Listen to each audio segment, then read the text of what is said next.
Halo semuanya, perkenalkan nama saya Niputri Setiawati dengan NIM 21125211072 dari program studi hubungan internasional. Nah, pada video kali ini saya akan menjelaskan mengenai jurnal yang saya buat bersama rekan-rekan saya dengan judul Peran ASEAN dalam mengatasi isu drugs trafficking di Thailand sebagai salah satu negara di kawasan Golden Triangle. Nah, dalam konteks penelitian ini kami berusaha untuk mengeksplorasi peran ASEAN dalam mengatasi isu drugs trafficking di Thailand sebagai salah satu negara bagian dari kawasan Golden Triangle atau segitiga emas. Nah, sebelumnya apa sih yang dimaksud dengan segitiga emas? Jadi, segitiga emas merupakan kawasan yang terdiri dari bagian utara Thailand, bagian timur laut Myanmar, serta bagian barat Laos. Nah, kawasan ini terkenal sebagai wilayah produsen opium dan heroin terbesar di dunia, terutama Thailand bagian utara. Nah, selain itu, Thailand juga berperan sebagai jalur transit untuk penyelundupan narkoba dan obat-obatan terlarang dari kawasan segitiga emas ini ke negara-negara di kawasan Asia hingga dunia. Sehingga, pembahasan mengenai isu drugs trafficking di Thailand dan melihat bagaimana peran ASEAN sebagai organisasi regional dalam mengatasi isu tersebut akan sangat menarik untuk kita bahas. Berangkat dari isu tersebut, ada pun landasan konseptual yang kami gunakan dalam penelitian ini, yakni konsep mengenai drugs trafficking dan konsep mengenai organisasi regional. Nah, drugs trafficking merupakan perdagangan ilegal narkotika dalam skala internasional. Drugs trafficking dikategorikan sebagai kejahatan transnasional yang mempengaruhi negara dan institusi negara. Kemudian, kami juga menggunakan konsep organisasi regional dalam penelitian ini, di mana ASEAN sebagai organisasi regional memiliki peran yang penting dalam menangani isu drugs trafficking di negara-negara anggotanya, tidak terkecuali di Thailand. Dalam menganalisa isu tersebut, kami menggunakan metode penelitian kualitatif dengan fokus pada analisis deskriptif. Setelah melakukan studi pustaka, kami menemukan beberapa poin atas isu yang kami bahas ini. Pertama, mengenai Thailand dan kawasan Golden Triangle. Yang mungkin menjadi pertanyaan kita adalah, mengapa kawasan ini, terutama Thailand bagian utara, bisa menjadi penghasil opium dan heroin terbesar di dunia? Karena kawasan tersebut terdapat banyak bukit-bukit dengan kandungan minyak yang rendah serta tidak adanya fasilitas irigasi yang membuat jenis tanaman opium tumbuh subur di daerah tersebut. Nah, selain itu, kami juga melihat adanya permasalahan kemiskinan juga membuat petani di kawasan tersebut memilih untuk membudidayakan opium untuk memenuhi kebutuhan hidup mereka. Lalu, hal kedua yakni mengenai drugs trafficking di Thailand. Nah, drugs trafficking atau perdagangan narkoba yang terjadi di Thailand sudah menjadi isu yang endemik. Upaya untuk menekan hal ini sebetulnya telah dilakukan sejak tahun 1989.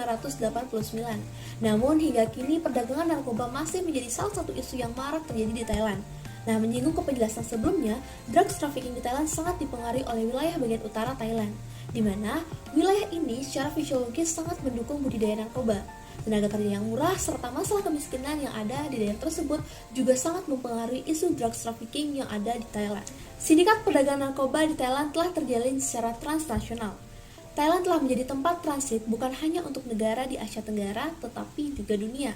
Menyinggung terkait dengan transit, apakah Thailand hanya beroperasi sebagai media transit atau juga produsen dan konsumen dari narkoba itu sendiri? Nah, jawaban dari pertanyaan ini adalah ketiganya. Thailand telah menghadapi 3 masalah utama narkoba. Pertama, budidaya opium di Thailand yang sangat tinggi dan terbesar di dunia. Kedua, transportasi atau perdagangan narkoba. Dan yang ketiga, penyebaran penggunaan narkoba. Melalui hal ini, dapat dilihat bahwa Thailand merupakan negara yang berperan sebagai produsen, pengguna, serta media penyalur dari narkoba itu sendiri. Lalu melihat isu drugs trafficking yang terjadi di Thailand ini bagaimana dan apa saja sih upaya yang pernah dilakukan ASEAN untuk mengatasi isu ini? Nah, dalam konteks ini, ASEAN telah melakukan berbagai upaya untuk menciptakan kawasan ASEAN yang bebas narkoba, termasuk Thailand. Nah, ASEAN membuat sebuah deklarasi yang bernama Declaration of Principles to Combat the Abuse of Narcotic Drug sebagai langkah awal dalam mencegah ancaman produksi, distribusi, dan konsumsi narkoba. Nah, melalui deklarasi ini, ASEAN membentuk suatu kerangka kerja bernama ASOD atau ASEAN Senior Officials on Drug Matters. Di wilayah Thailand, pemerintah bersama dengan ASOD membentuk suatu upaya demand reduction dengan tujuan untuk memusnahkan lahan opium. Lalu, apakah upaya ini sudah dapat dikatakan efektif? Nah, upaya ASEAN dalam memerangi perdagangan narkoba di Asia Tenggara belum dapat dikatakan efektif. Koordinasi dan kerjasama antar negara anggota masih kurang optimal, terhambat oleh perbedaan kebijakan dan prioritas. Thailand contohnya telah melegalkan penanaman dan konsumsi ganja untuk keperluan medis dan penelitian, yang mana hal ini dapat meningkatkan konsumsi narkoba di negara tersebut. Nah, selain itu, upaya ASEAN dalam memberantas narkoba juga dikatakan belum efektif karena terbatasnya pasukan khusus, peralatan, dana, personel, dan teknologi. Perbedaan hukum antar negara anggota juga menghambat koordinasi penegakan hukum. Di Thailand, meskipun ada upaya demand reduction dan alternative development, produksi, distribusi, dan konsumsi narkoba tetap marak karena pengaruh kelompok kriminal dengan teknologi dan jaringan yang rumit. Baik, demikian yang dapat saya sampaikan. Mohon maaf apabila ada kesalahan kata. Semoga bermanfaat dan sampai jumpa.